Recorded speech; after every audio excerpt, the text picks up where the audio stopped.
In today's video, I'm going to be sharing with you a big secret. I'll be telling you how to purchase your second property with no deposit. Stick around to the end because the second part is something that not everybody knows about, and it could save you a bit of money too. G'day, my name is Bushell and I am your investor savvy broker. Before we dive into today's video, don't forget to smash the subscribe button just because it helps the channel reach more people like you. Okay, so the secret that I'm going to be sharing with you mostly applies to people who already own a property. So I'm talking a home or an investment property. And when doing this, the structuring of your loans matters so much. The best way to tell you about this secret is through an example, and I'll break it into two parts. Let's say that you own a property and you want to purchase another property. For the sake of this example, let's just say that you bought this property for $1 million and it's gone up by 500,000, taking it to a total of 1.5 mil. Rather than using your own savings to buy the next property, you can use this equity uplift to purchase the next one.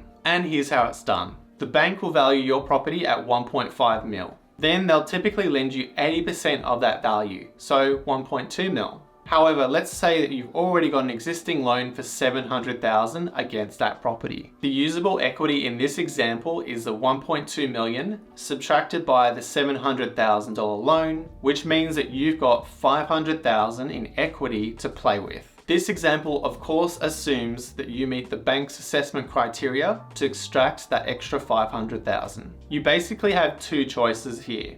You can basically go purchase a property outright with the 500,000 that you've got. Or, depending on your borrowing capacity, you can use this 500,000 to act as deposits for future investment properties. So it will cover your deposit, your stamp duty, and all other entry costs, whilst you then go to other banks to get finance on the remaining 80%. And this is just one way to aggressively go and buy multiple properties in a short period of time. However, here is the part that not everyone knows or gets right. Right here.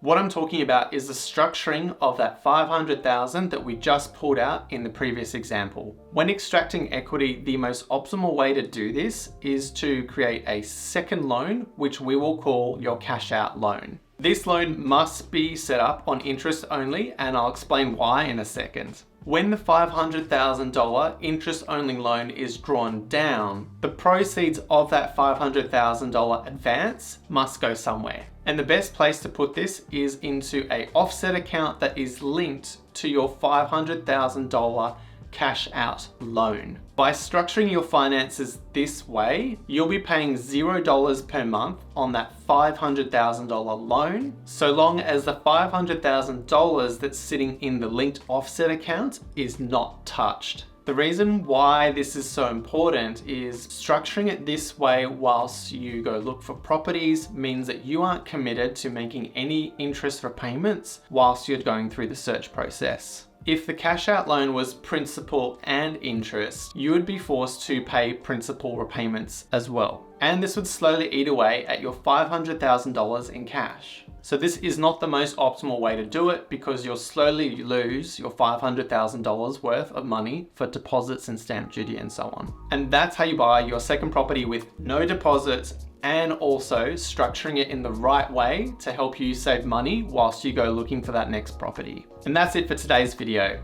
If you found this video useful, give it a thumbs up. Don't forget to subscribe, and I'll see you in the next video. See ya.